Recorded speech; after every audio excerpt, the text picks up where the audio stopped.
കൊങ്ങളോ അമ്മ കൊങ്ങ കത്തി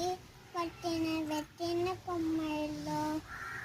തന്നെ കേട്ടിട്ട് കൂക്കി എന്നു പറഞ്ഞല്ലോ പൊന്നെ തളക്കേക്കി മില്ലേ ചീലിപ്പൂത്തിൽ മാവിൽ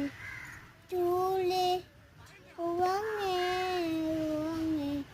പൊന്നെ തളക്കേക്കി മില്ലേ ചീലിപ്പൂത്തിൽ മാവിൽ ചൂ